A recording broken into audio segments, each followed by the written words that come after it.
Hello, and welcome back to the Long Distance Love Bombs podcast. I'm your host, Dr. Jeremy Goldberg, and my guest today is John Wang.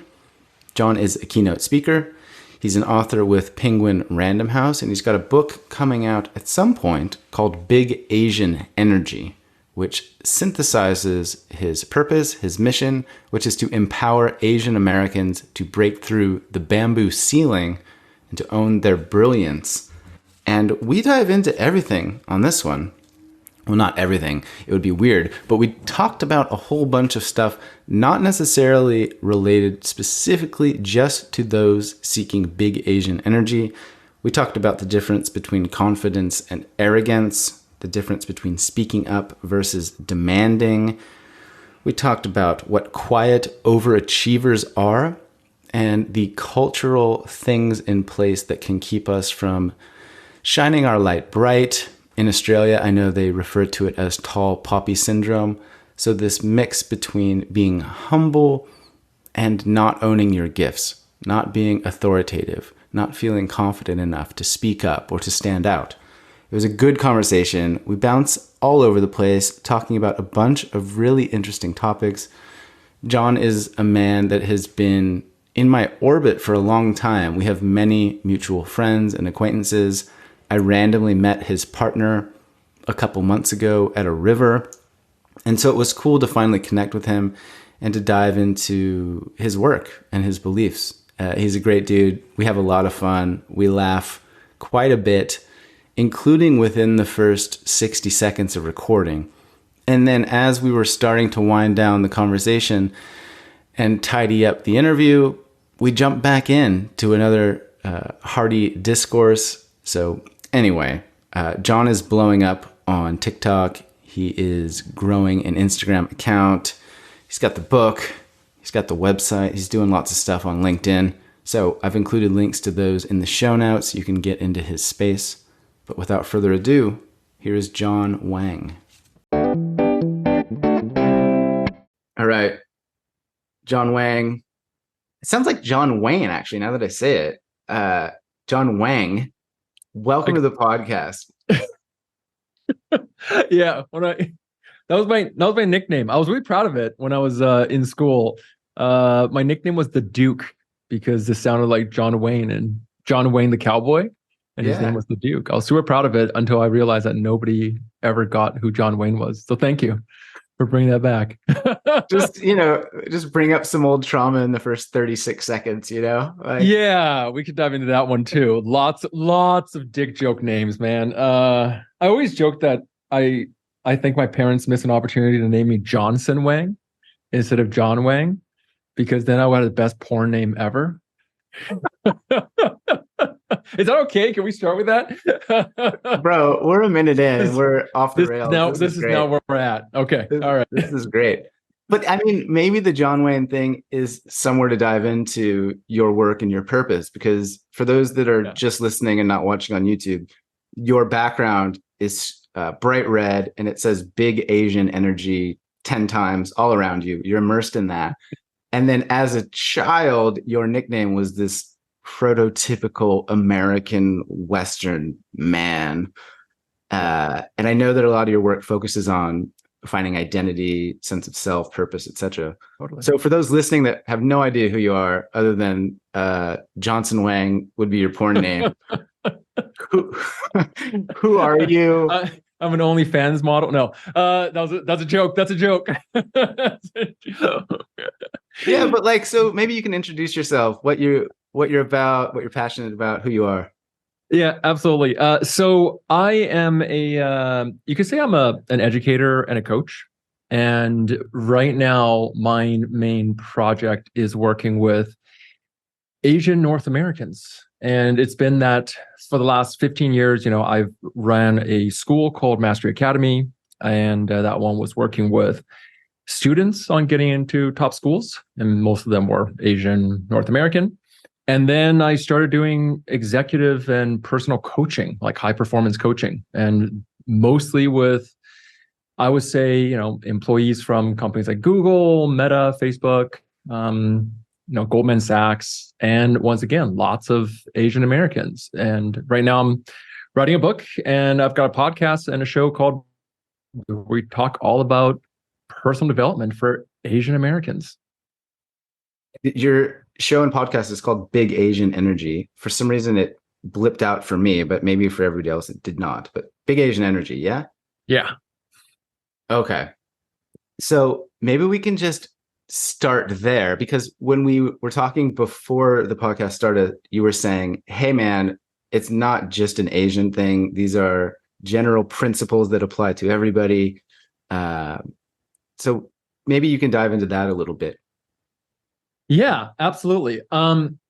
So why Asians was always a question that I got. And the real answer is just because this is my own background identity. And I feel like no one is specifically talking about it from an Asian lens. But the truth is, most of what I talk about, things like overcoming imposter syndrome, things like understanding, why we go into caretaking patterns, why we feel this need to work ourselves down to the bone and burn out, but yet we are still feeling under-recognized, underappreciated for our work, is a universal concept.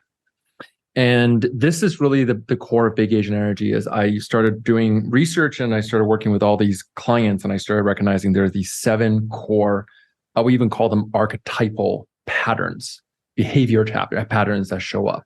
These are things like fixers, which is the caretakers, or achiever, which is this perfectionist patterns.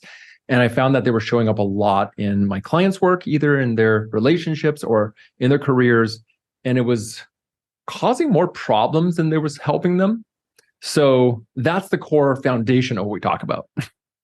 Gotcha. And maybe we can approach it from a different lens, and hopefully this question makes sense. But what is small Asian energy? That's a great question. It is, okay. So the idea here is that many of us, I feel like, are under-recognized, or we are underappreciated for our work because we've been taught to hide our light. And this is something that when I was growing up, I was taught, which was that, as a Asian overachiever who grew up with the stereotypical tiger mom, I was always taught, work as hard as you can, beat everyone around you, but be humble about it. Don't talk about your accomplishments, keep your head down, don't cause trouble. And so that was my frame of reference. And that was my frame of mind. So when I was growing up, that's exactly what I did. I challenged myself to get into good schools. I challenged myself to get into top jobs. I had a, really semi-successful career, my own business, but I realized I was constantly exhausted and burning out. And somewhere around 2016, I went through a crash and I realized something isn't working here, because no matter how hard I work, it seems like I wasn't reaching the level that I knew that I could, or that I believed that I could. And are you open to talking about the crash or the rock bottom moment? Oh yeah. Because now looking back, I feel like I'm just got so used to it now, talking about it. But at the time, it was a lot tougher. Essentially, it was like 1 year where I went through a massive breakup with somebody I thought was a life partner. I went through a business breakup on top of that. I basically, through the course of a single month, became homeless. And I mean, it wasn't like I didn't have the option for a home, but it was just like everything in my life just kind of fell apart. And I remember there was a moment where I was giving a talk, as I'm a speaker, I'm a motivational speaker, which is very ironic. I was giving a talk about high performance because that was already scheduled. And I'm standing on stage in front of all these people, and I'm talking about the secrets of success and high performance and the psychology behind it. And I was going through so much pain, not emotional pain, mind you, like physical pain, as an ulcer had broken out because I was so stressed and anxious that I had to literally grab a chair on stage and sit down because of what I was going through. It was just, that was the physical manifestation of the stress I was going through. And I think that was the moment where I went, okay, something's not working here. Yeah, the separation between the words you're saying and the life that you were living or the energy you're embodying were quite distinct, it sounds like. And Yeah. so what happened next? What was the first move that you made to drag yourself out of that? I was very lucky at the time. I had a brother-in-law who was in a men's group, and he said, bro, you need to go to a men's group. So I went and I joined a men's group. I was not brought up to talk about my feelings. I was not brought up to be vulnerable in front of others. And I mostly just sat there and judged everyone and, judged what I was doing there. And I sat there for about 3 months, to be honest, before one day somebody kind of was like, John, like, you've been quiet all this time. What's going on?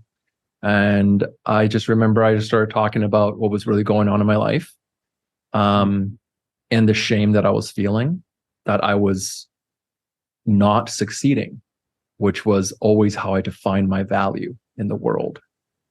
And I was standing in front of my brother-in-law, who had, got me to lock hands with him, a men's group technique.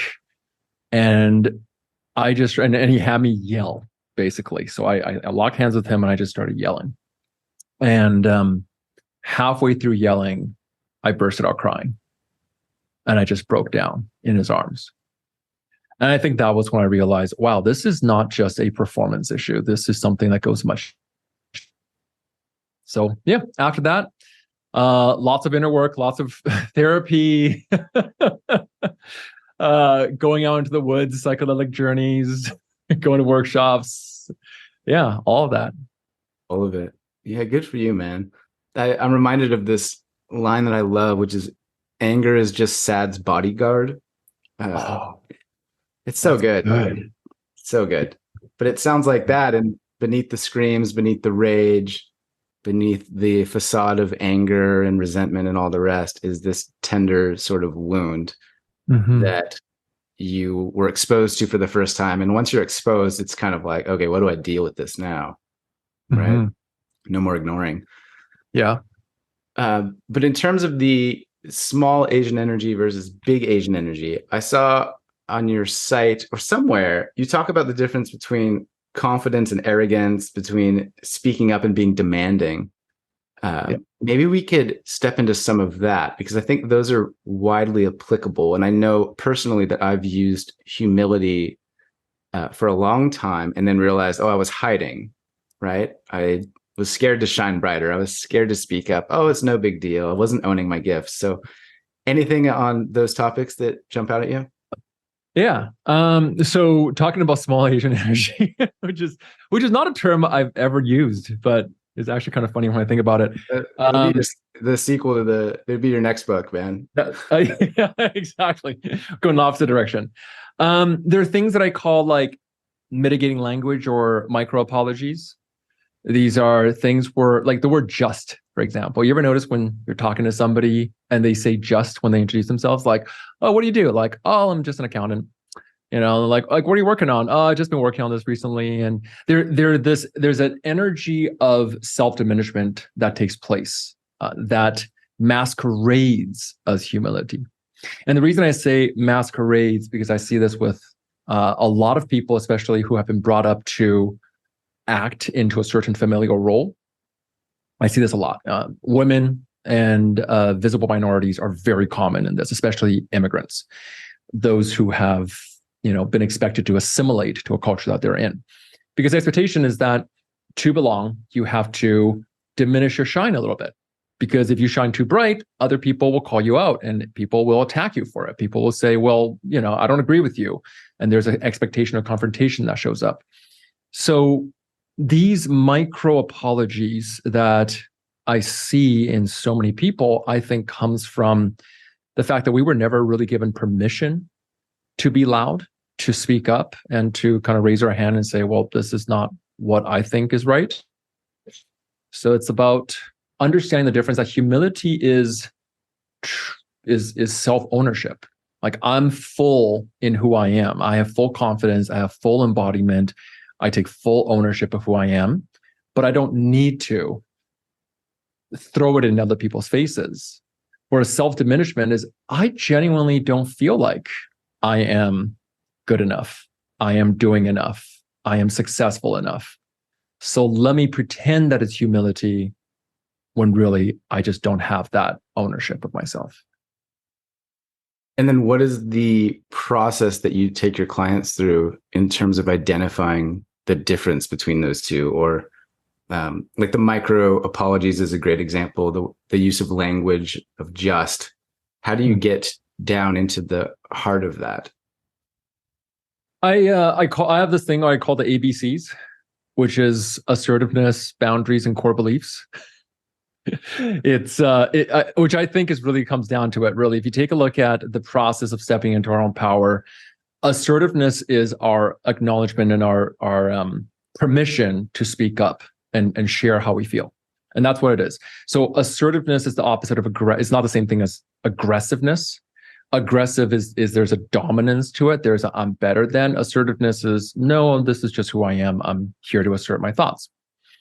I think the boundaries thing is the opposite direction, which is when you are giving yourself away too much. The question is, are you being clear on what you're comfortable with?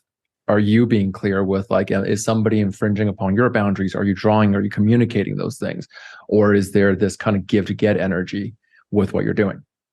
And then core beliefs is, how do you really see yourself? And I think that's actually where the real work is at. Assertiveness and boundaries, those are communication.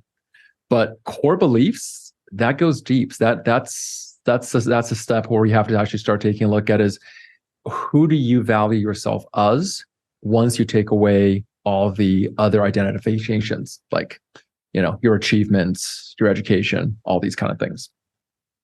Like stripped bare of your titles, the numbers in your account, your possessions. Yeah. Who are you really? Yeah. Yeah, that's interesting.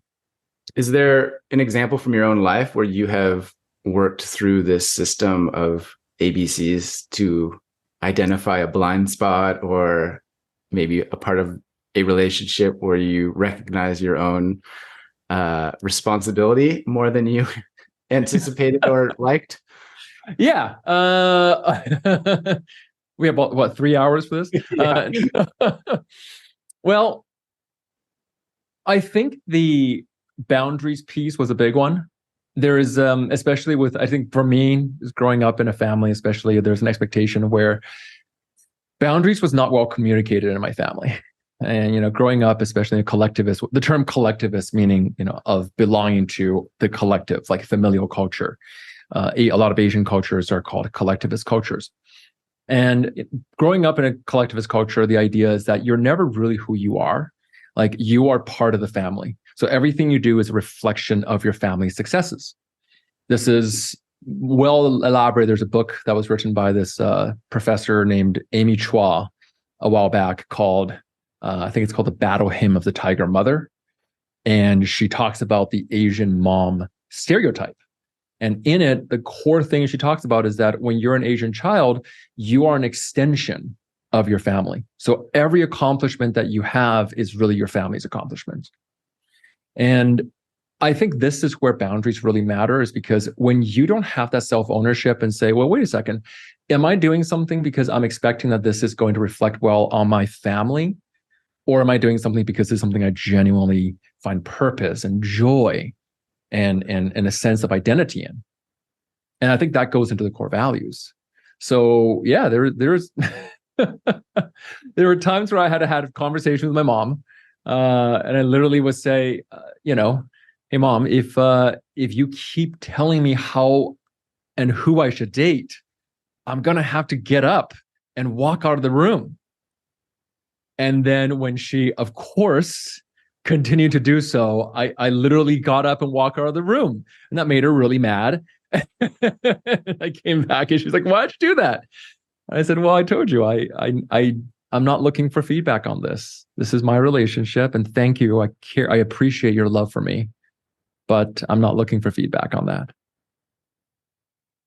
I love this. As an as an outsider, I love this. But this idea that the child of a collective family is an extension of the family first, more than an individual, sounds to me like enmeshment or codependency in action, whereby you're prioritizing the needs of others over your own desires. And what it sounds like with that interaction with your tiger mom was like, hang on, I'm redefining my role in this family system, and it's going to ruffle some feathers, but I'm prioritizing myself here. Hmm. Is that, Yeah. is that fair? Yeah. Yeah. There's an individuation process that is happening. Right. And just for those listening and for my own ignorant self, when you say tiger mom, can you describe or define a little bit what that means? Yeah. So, the stereotype, or even have you ever seen memes of like Asian parents who are super strict on their kids becoming doctors and lawyers? I don't know if you've seen memes of like this guy who does like this he's like emotional damage. Like there's like that joke that goes around, or stuff like that, or like the disappointed Asian dad memes about the fact that his son isn't in medical school. It's a reference to that. So in Asian cultures, we prioritize achievement, especially academic and work achievement, very highly. This is a well-studied value. This is not something that is, a stereotype. It's actually something that is listed. If you take a look at core Asian values, education tends to be one of them. And collectivism being the other one, which is family harmony. And that also includes, of course, this question of, is this enmeshment, gets brought up, which is like, is this too far, or is this just part of culture? And it gets brought up. So the tiger mom is a stereotype of an Asian mom or Asian dad who has very high expectations for their kids and will say things like, oh, no, you can't go play with your friends. No, you can't do sleepovers. You have to get top marks in school. Gotcha. So it's like, that's great that you were valedictorian of your high school, but why weren't you valedictorian twice, or and prom king or queen or whatever? Is it? Yeah, a lot of comparison. Is it a relentless striving for more, or is there like a summit that you could land on top of, and finally the tiger mom would be like, okay, that's cool. I'm proud of you now. So yeah, that definitely more so the first one. So this is what I call the achiever treadmill, which is it's the idea that there's always something more you can accomplish. There's always something more you can accomplish. And that's a tough part, I think. I think that accomplishment is great. Have goals, set dreams, go and create things, go and, crush things. But where it becomes a challenge is where we become such relentless overachievers that anything we get feels not good enough, because as soon as we get a trophy, your mind is immediately on what is the next thing? What is the next big leap? What is the next big accomplishment?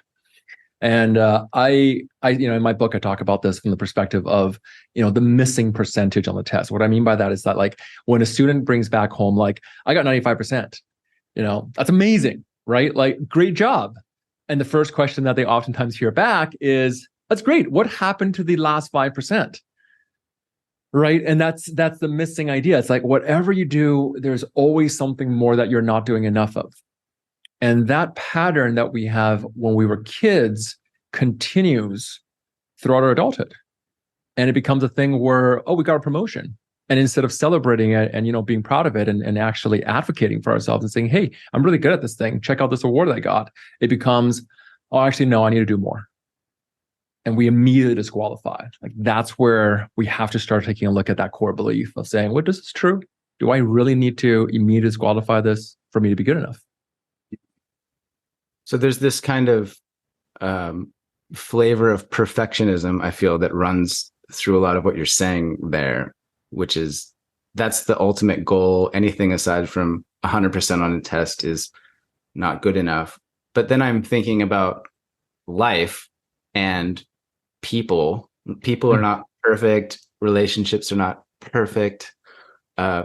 Partners and communication is not perfect. So it seems like this is potentially setting up a clash between this familial culture, or I don't know how widespread this culture is, with life in general as you get out into the world. And is that what's manifesting in a lot of your clients and people you're seeing? Or what are your thoughts on perfectionism as it relates to everything you've stated? Perhaps that's an easier way to say it. So the answer is yeah, definitely. Perfectionism is a major pressure point, I feel like. And the expectation can be so high amongst achievers is that there is this sense that whatever they do, because they never feel like they're good enough, they also don't know how to promote or advocate for themselves. So there are these issues that we take a look at as social issues. So for example, there's this concept called the bamboo ceiling.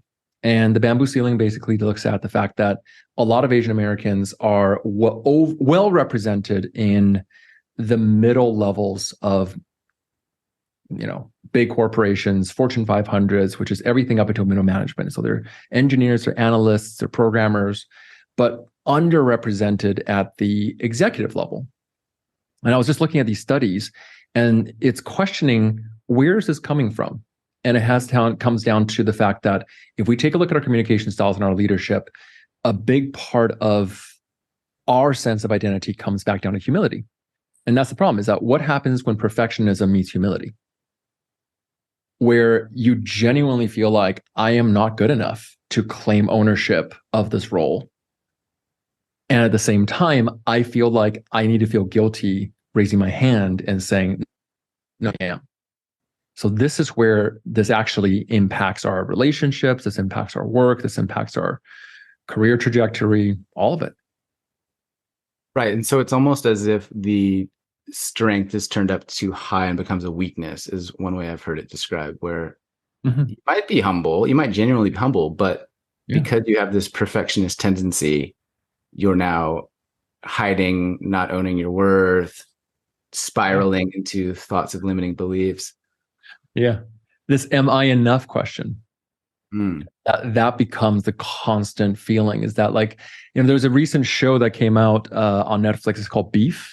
And, I love the show. So it's such a good show in terms of the writing and the storytelling. And it features these two characters, and they're from different backgrounds. One is, much more, I'll say I would even say upper class. She's an entrepreneur. And the other one is more he's also an entrepreneur, but he runs a handyman business. But both of them constantly is feeling like there's always something more that they have to do. There's always a sense that they're not doing enough. They're not being enough. They're not good enough. And I think that's something that if we take a look at how we express ourselves in the world, being good enough, that sense of it's self-esteem affects our confidence, affects our appearance, affects our relationship with others. So how do you face that personally as somebody that knows all this and is putting your hand up to write the book? I will teach it, I will talk about it, I will own it. I imagine there's a lot of that coming up for you individually. I mean, oh man, the one thing I make it clear is I'm not the expert on Asians. No one, I don't think anyone is. I have lots of studies that I quote. I have lots of stories from my own life. And ultimately, I can speak to my experiences. So, I definitely am not saying this is something, there's 7 billion Asian people. It's a culture that is so vast that is, there's no way to say anything. It doesn't categorize. But I think that I see it enough with my clients and myself that that's the angle I talk about. Yeah. And hell yeah, I experience imposter syndrome every day writing this. Are you kidding me? Who am I to write this? That was the first question. Literally, my first chapter when I started writing was, am I Asian enough to write this? What do you mean by that? Well, who's listening? I'm just a standard white dude. One of the questions I was actually thinking of asking you, John, and then I backtracked in my brain, but now we're here and I'll just say it was what is it like to be Asian? What is it like to be an Asian man in the world? So I don't know, take this and run with it wherever you'd like. So I can't speak to what is it like to be Asian because holy crap, that's that's a big topic. I You're can right. tell you my experiences and how I grew up. Um, so I like to say that there's this very interesting invisible difference in how I experience things because I don't actually notice my own race very often until it was pointed out to me. Like there was almost this thing where when I was talking to my own podcast guests, I had a guest who was on there, and one day she talked about this. She's like, one day I woke up and I realized I was Asian. And it sounds really kind of funny, but that's how I think a lot of people have felt, which is I grew up as North American as you can get. I listened to Boys to Men.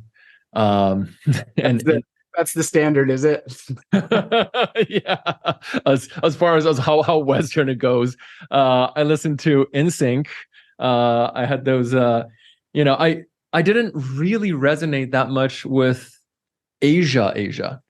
And Asian American culture is very different from Asian culture in the same way that African American culture is very different from Africa culture. So I felt like I grew up having never really paid attention to it.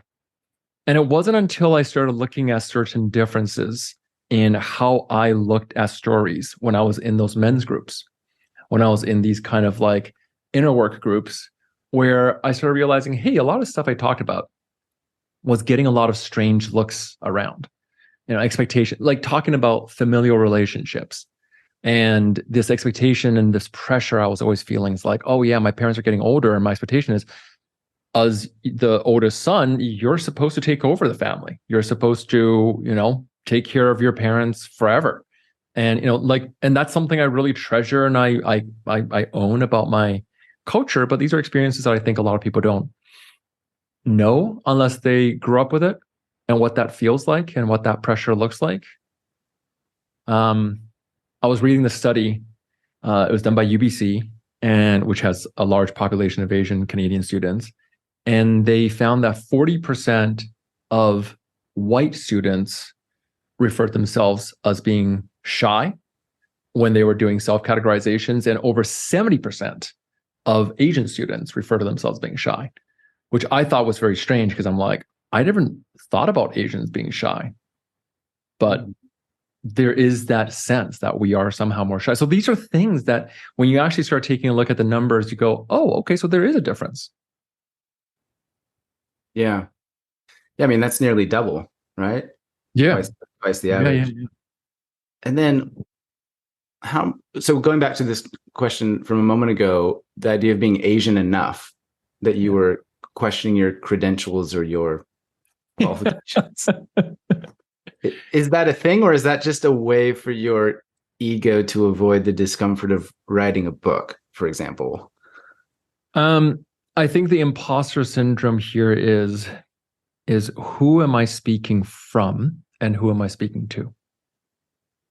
And I think that was what my own struggle was. And, when I was doing when we're doing that proposal process, when you write a book, you create a proposal and then you take it to publishers. One of the biggest things we kept hearing back, we met with a number of major publishers, and they were all very excited by it. They were like, yeah, this is super interesting. And the one thing we kept hearing was we were doing research to find comparable books on Asian American personal development, and there is none. There's none. There is, and they were shocked. To give you context, a lot of people don't know this, especially if you live in a state where there may not be a lot of Asian people around. In North America, there's over 30 million Asian people. Over 30 million. So I think it's like 24 million in the US plus about 7 million in Canada. If we put all the Asian people into a state, we'd be the second largest state. That's 3/4 of Canada. A lot of us. There are smaller countries than 30 million. Yeah. So the fact that there's no books talking about this was a surprise, I think, to a lot of people, myself included. And I just went, well, this is my experience. Let me talk about it. I think that's beautiful, man. And that's how I got started writing, essentially, was I was reading articles online, and I wasn't reading the articles that I wanted to read. Talking about subjects in the way that I think about them. And I just at one point decided, well, I need to write the articles that I want to read because I can't be the only one out out there that's thinking these Yeah. things. Yeah.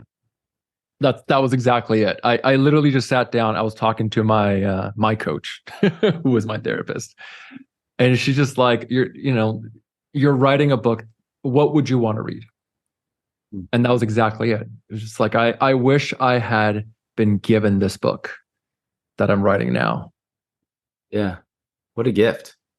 Well, when I was going through that day in 2016, yeah.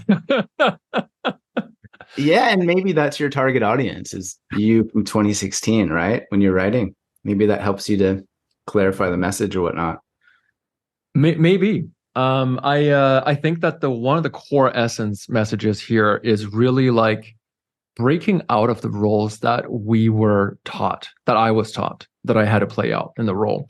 One of my favorite stories that I write about, and it was a kind of a fable.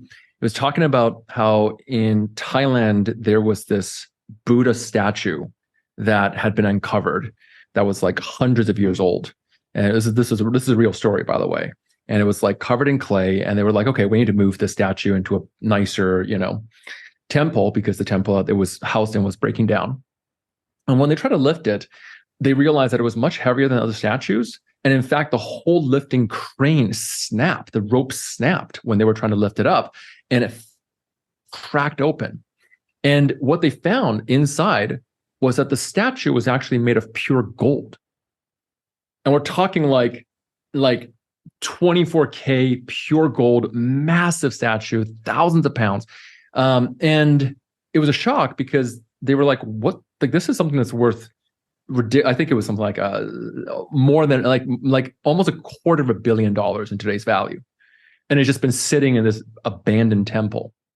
And they figured out what the story was that, back in the time where they were still warring between Thailand and neighboring countries, there was this attack that was coming. And the monks decided to take this beautiful statue and cover it up in clay to hide it out of safety. And then they just forgot about it because the monks were unfortunately killed and nobody was left to continue it. It did protect it, but then it was forgotten. And I love this analogy because I feel like that's who we are. So many people I meet, not just Asian people, of course, but like everybody I meet, I feel like at some point we've been conditioned to hide our light. We've been conditioned to hide that essence of what we are because of safety, because of belonging, because of whatever it is we felt like we needed to be. And really the book is, how do we crack open that clay so we can start seeing who we really are inside? What a beautiful analogy, And I think for me, where I went with that was that's a really helpful lens through which to view the world and to view people and to evoke compassion and understanding and kindness of that we're all these gold-centered individuals that through life and circumstances have just had mud and dust and debris thrown on top of us through no fault of our own. Mm-hmm. And it seems like the coaches and the therapists are the ones with the little hammer or the chisel knocking that away, or a bucket of water and a sponge trying to clean that off and being like, see this part? You shiny bastard, you're actually made of gold. And yeah, it sounds like also this idea that you're talking about is that the familial systems that we encounter are the ones that are putting the clay on top of us. So don't stand out, don't shine, fit in, don't attract attention. To the detriment of all. Yeah. It could be culture. I would say cultural values, certainly that humility, that expectation to play small and work hard, but keep your head down. I definitely think assimilation. For a lot of us who had parents, for example, my parents who grew up as immigrants, being safe was belonging. Being safe was not raising a ruckus. Being safe was playing along. And when that's what's taught to you, that put your head down. There are these sayings in Asian cultures, like the tallest blade of grass is the one that gets cut, right? The nail that sticks out is the one that gets hammered. When we've been conditioned with that lesson for so long, after a while, we start to believe it and go, well, maybe then it's safer to not speak up, even though that might not be the truth anymore. Yeah. On that same topic, in my own family system, I'm reminded of my grandma who grew up in Argentina, speaks fluent or spoke fluent Spanish, gets a call one day decades ago from my dad's high school Spanish teacher. And my dad is failing Spanish. And so the teacher calls my grandma to have an intervention and they start speaking in Spanish. And he's like, yo, why is your kid failing Spanish? You're from Argentina. He speaks no Spanish. He's awful. I'm projecting my own. I wasn't there for the story, right? But the facts remain. And basically, it was back then where you didn't want to be heard speaking Spanish. You didn't want to stand out. You didn't want to be the Spanish nail sticking out to get hammered upon. And so it's this like indoctrination into the socially accepted ideals and norms at the expense of who you truly are. Mm-hmm. Yeah. It's tragic. Yeah, absolutely. I like you were saying this before, and I completely agree, is that if you walk around, I genuinely feel like there's something that is within every single person that is genuinely exceptional. And that is my privilege as a coach, is I have people who walk in and they're willing to show me what their gifts are, even if they don't recognize it as gifts, even if they think this is nothing that is significant or extraordinary. And so often I'm sat there mouth agape at like a person. I've had people come in and I'm like, what are some of the gifts that you're good at? And we're doing career alignment stuff. And so many people are like, I'm not good at anything. Or like, I'm okay at all these things. And they really self-diminish until you kind of dive deep and you go, wait a second, like you performed piano, at, at Juilliard, and you have won 6 different awards in your industry. Like you've broken these records, you've done all these things. What on earth are you talking about? And every single one of them is just like, nah, it's not, somebody else did more. So, it's not a big of a deal. Once you walk through this, you'll realize that, hitting Forbes 30 under 30 is really easy. And I'm like, oh, what? Yeah, the New York Times bestseller list, it's rigged. Anybody can do it. And so then what is your practice as a coach to help people practice pride, I guess is the crux of it, right? Or acknowledging how great they're doing. I like to say I practice reality, because like the judgment of I should be proud, I shouldn't be proud. I'm like, I throw that away. I'm like, can we just look at it objectively? And I usually get them to step out of it and say, well, like what have you actually done so far? And what would if you were your best friend, look at this as? If we were looking at the industry norms, if we were looking at it from a third person perspective, what would you see this as? Or I would ask, how would you feel if I took that away? This recent thing, that promotion that you think is absolutely garbage, that you frankly think that nobody should ever talk about and you want to hide. How would you feel if we took that away? And then suddenly they gain a different appreciation for it. And they go, oh, actually, no, that was pretty amazing what I did. And I'm like, yeah, great. Okay.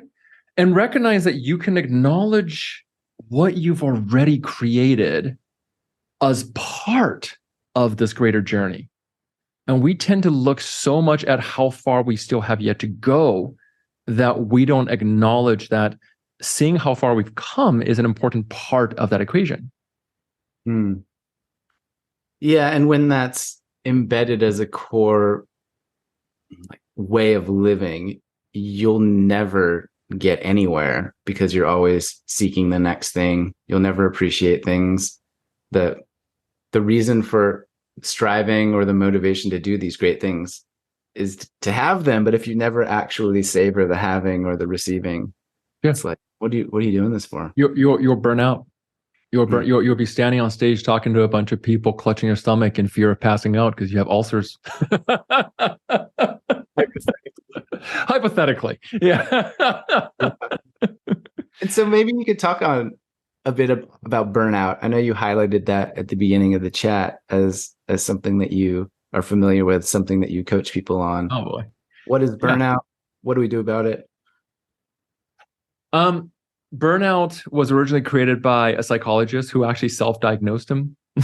He was And he called it helpers burnout because he noticed that it was particularly common with doctors and nurses and people whose jobs is to take care of other people. And if you're in a culture in which taking care of your family was part of your familial roles, what I'm talking about that is like, if a lot of times I see this with, firstborns who are taught, hey, you got to take care of your younger siblings, like they're your responsibility. And as well, people who, for me, for example, like growing up in a different culture, I was the family cultural interpreter, right? I helped my family take care of small things. My sister helped my family with so many different things. So the helpers burnout that we go through, what now collectively we call as burnout, is essentially when we overwork to a certain point that we lose that sense of self because that self-sacrifice is so high.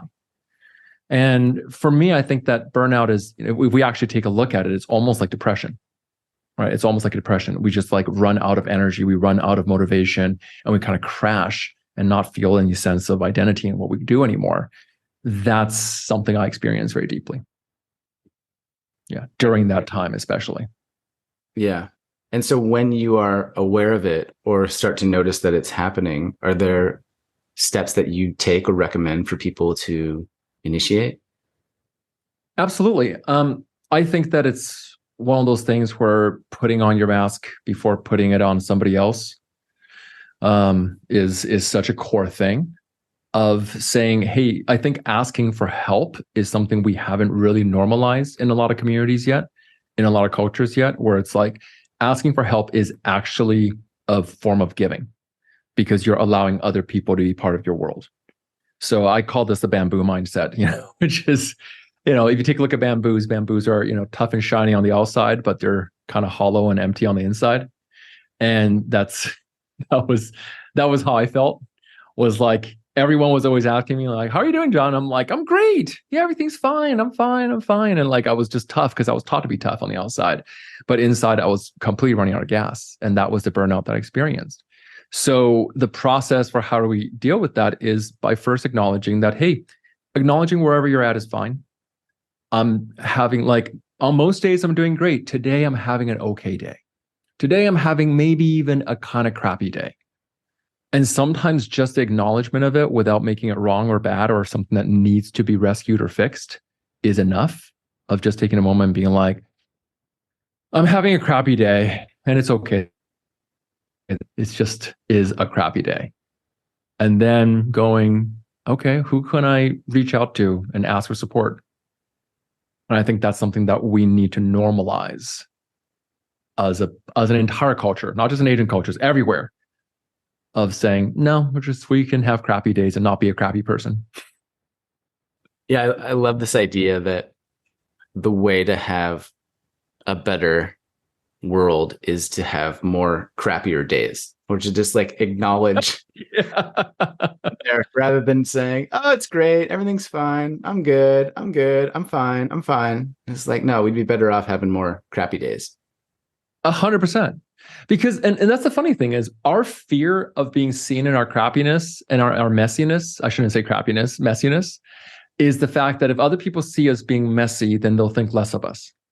But scientifically and statistically speaking, especially in behavioral psychology, I'm sure you guys, you're familiar with this, is that's actually the opposite. We feel closer to somebody, especially leaders, when they're willing to show their vulnerabilities, when they're willing to let us in that they're not perfect. That's when we feel a deeper sense of kinship and alignment with somebody else. So when we show our perfections, we're actually keeping people at our arm's length. And when we show people that we are messy, but more importantly, that we accept our own messiness, it's such a powerful shift where we actually respect others more as a result of it. And again, it's counterproductive.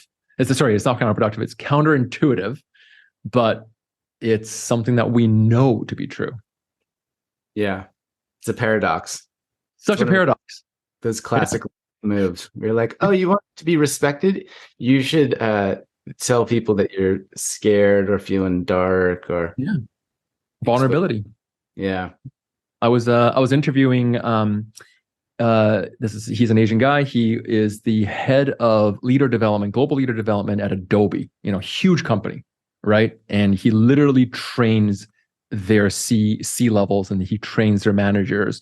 And I asked him, what is the secret to leadership and like great leadership? And the one word he gave was vulnerability. That's just where we're at. We no longer feel judgment around somebody else when they're sharing their vulnerability, especially when they're sharing their scars, that we recognize as being, yeah, this is what gives me a sense of trust in this person. I agree. And I think that's a huge point when you said scars.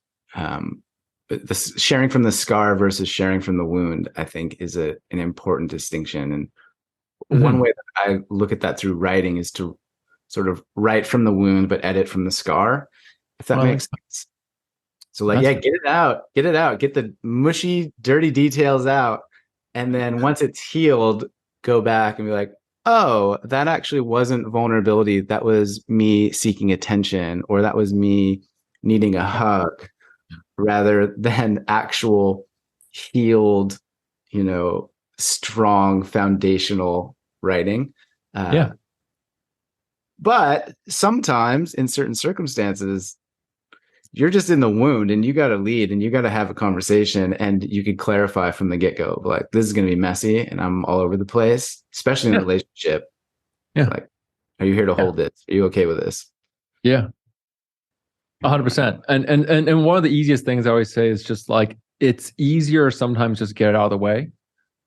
When I'm not saying, go into your business meeting and treat it like a therapy session. Kleenex boxes to all your C-suite executives. Yeah, exactly. Yeah, like obviously we recognize appropriate contexts, and that doesn't change. Don't go to your 6-year-old child and talk about daddy's going through a really tough time right now. Appropriate contexts do matter. But yeah, go. Bring out a friend. Go for a walk. Go to your communities and say, hey guys, this is what I'm going through right now. I'm not looking for someone to fix me. I just want someone to listen. This is what I'm going through. Yeah. And that's it. I love that. I just had this random flash to you going on these book pitches to these, famous publishers, and then being like sitting down and then being like, yeah, John, it's nice to meet you. And you saying, like, when I was 15, my girlfriend cheated on me. It's like, no, that's not the good time to have that chat. Yeah. Exactly. Save that for the podcast. Yeah, exactly. Is there anything that we've not touched on where you're sitting there thinking, yo, Jeremy, you knucklehead, how could you not ask me about this? Or I've really wanted to say this thing. That's a great question. Let me think about that. We talked about burnout. We talked a little bit about the achiever treadmill. We addressed a little bit about the caretaker patterns. There's these 7 patterns that I talk about, and but I don't think we need to go into that on all the details. We talked about empathy and vulnerability. Yeah. We've had the full buffet. Yeah, dude. Yeah, we like you're great, man. We went through the whole thing. That's it. We've smorgasbord. And I think, though, this is a really good sort of sample of what you're about and who you are. And you've got the podcast. People can go and listen to the podcast. You're writing the book. They can devour more of that content if they're into it. But it seems like we've hit all the base. This is great. I've scratched off all of my notes of beauty. I want to ask about that. Is there anything else that you want to go into it? We could talk about comparisonitis, but I feel like, same. Yeah, this is a random one, John, and I don't know if this is even practical to say, but I was walking a couple months ago. I don't recall when, but I'm dating a woman. I don't know if you've met Kendra. She's half Japanese, and we've been having conversations about starting a family and having a kid. And I was going for this walk and had this moment where my brain said to myself, am I going to have an Asian baby? And for whatever reason, that was such a peculiar insight of like, that's different. And it struck me that that might be different than if I was dating some of my ex-girlfriends who didn't look like Kendra.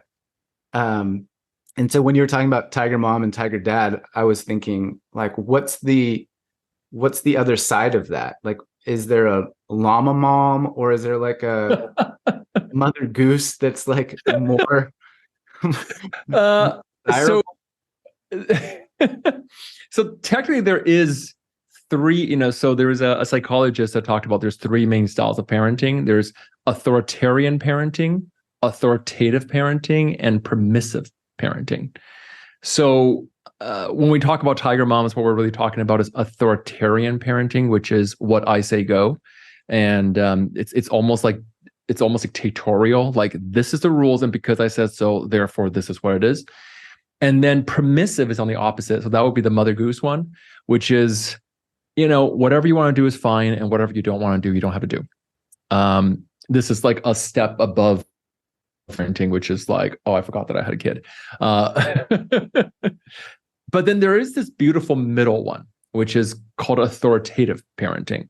There's another parenting expert here that talks about this dolphin parenting, which I really like as a metaphor, which is that there's a lot of love.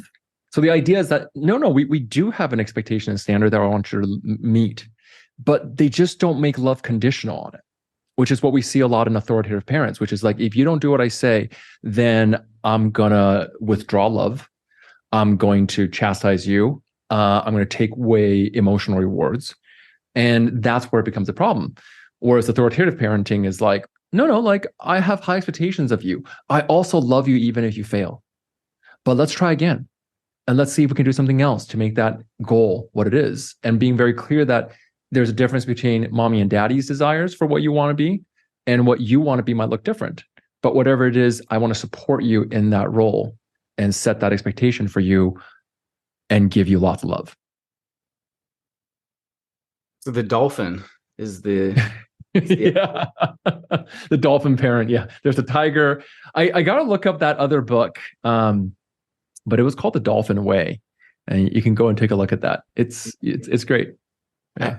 I wonder what the author's practice was for brainstorming that figure. Were they like sitting around with their agent and some close friends and being like, what about a turkey? What about a meerkat? How about a sea? And it's like dolphin. Like, oh, it's dolphin. It's dolphin. So this is, I just looked it up. It's the tiger, dolphin, and jellyfish parent. So she's a Harvard trained psychiatrist and a parenting expert. And she talks about the three methodologies. And yeah, dolphin is authoritative, and jellyfish is too much autonomy. It's non-purposeful. It's everything is driven by the child's demands, and there's no set of boundaries or clarity and rules. Yeah, there's no structure. It just goes with the wind, or not the wind, but okay. Because dolphins, it's like they swim past by their parents, like they're firm, but okay. So this is what it is. Like the body, I'm reading this article on Psychology Today. Like the body of a dolphin, the parents are firm yet flexible. That's why it's called dolphin parents. Yeah. Well, I'm glad you're going to have a part Asian child. Yeah. And so even just seeing big Asian energy all around you, I was like, I need to consider that. Like that's important, I feel. And you're opening my eyes to some of the things that may occur with that. I like to say that it's because my partner is also Caucasian, and we've talked about this. Like if we have a kid, they will look probably just genetics wise a bit more Asian than they will look white, because as a guy I have certain more dominant genes or something like that about Asian. I don't. Don't quote me on the science of any of this. There's no science. I have no science of education on epigenetics. But we talked about this, and that there are certain lessons I would love to share with parents who are raising an Asian appearing child, even if they're brought up in Western cultures, is that they may be treated as an Asian person. that they may not be aware of. Growing up, there are questions that I get that I think a lot of Asian people get. Questions like, yeah, but like, where are you really from? Or like, where, I was talking to someone and she got a question the other day, which was, yeah, but what's your real name? Her name was Christina, which is a westernized name. And like, she was talking to I think Fortune 500 exec or something like that. And she's like, yeah, but what's like your real name?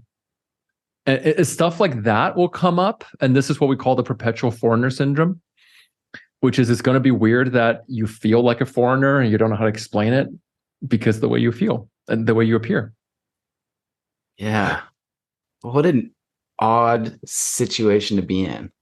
Like, Yeah. my name? Yeah.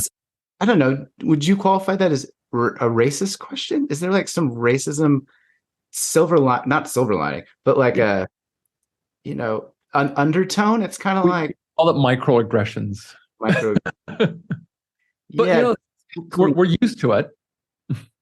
But I think we're getting better at being like, well, that doesn't make sense, does it?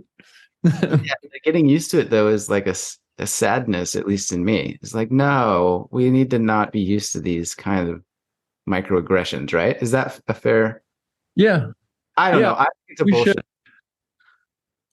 I think that this is something that we're getting better at now. There's definitely been more push around understanding and awareness. And even in the past 5 years, I will say it has changed dramatically, especially after what happened during the pandemic. There was this whole anti-Asian hate wave, which is very unfortunate. Mm-hmm. And I remember, and I was walking around downtown Vancouver. Vancouver is a very Asian dominant city. And, I had somebody come up to me, this guy, and I'm guessing he was not the healthiest when it comes to mental health, but he came up to me, he spat on me, and he said, go back to your own effing country, as well as a number of other things that I'm not going to get into. And it was so jarring to me in that moment because I just didn't even realize like that was like, I just forgot. I forgot I'm Asian. Like I said, like it's something that I don't think about. Like it's just not something you think about on a day to day. And it wasn't until stories like that started showing up that I was like, oh yeah, like this is still a thing. And when I started talking to more and more people, on my own show, on my podcast, and interviewing people for the book, I started to realize how common these things still can be. So we have come a long way, and there's still some ways that we can go. Yeah, that's a refreshing way to end it. Optimistic, silver lining. Whereas I'm like, that's bullshit, John. Fuck that guy. I have friends who are definitely much more angry about it. And I'm like, sometimes I'm like, I feel like I should be, but I take a look at it and I'm like, we're all human. And I think I always say this because I have white friends and they get a little awkward whenever I talk about stuff like this. And they're like, I don't want to accidentally be racist. And I'm like, I don't think any of you guys are, obviously. But the jokes that used to be okay sometimes may not be okay anymore. And I can hold compassion that I'm like, that used to be okay. What is the change? And also that, yeah, the society is changing. And the normalization is a positive thing for all of us because that diversity brings out a lot more interesting ideas and creativity. And I think that diversity makes us better. I agree with you. And I feel like in some ways, the grand societal shift is like a pendulum, and it almost has swung too far in the other direction, whereby now me, as a person that has a podcast and puts content out in the world, I feel scared for being canceled for my curiosity and genuine desire to know and learn and improve. And it's like, if I ask the wrong question in the wrong way, there's this horde of people waiting. And my ignorance, even though I'm attempting to end that ignorance in the process of misspeaking, misstepping, and it's this very surreal kind of environment. It's you. I mean, I feel the same worry about getting canceled. Right? This is just a thing and this is why I'm always like, questions should be always guilt-free. Genuine curiosity should never be made wrong. I think intention does matter. And I'm like, I don't think any of my friends are racist in that they think of me as lesser out of my skin. I am like, I think we need to bring back that it's okay to ask and want to know, because now we've created this weird thing where we tiptoe around topics and then we take away the ability to talk about it. And the talking about it is really where we're actually going to grow. So, no, dude, I tell this to my friends all the time. I'm like, just ask. Someone's going to be like the words big Asian energy. I've gotten people offended over that just because of using the word big Asian energy. Yeah. I had people on my, I've got TikTok following, and, people get mad because they're like, Asians shouldn't have big energy. I'm like, what? Why? I get people mad when I point out that, like, there are statistical, like, people are going to get mad on the internet. I'm like, fine. I'm going to try to speak my truth. My intention is hopefully mostly good. And that's where I'm at, man. Truer words have never been spoken. People are mad on the internet. Yeah. And I can't police everyone's feelings, right? Like, I just can't.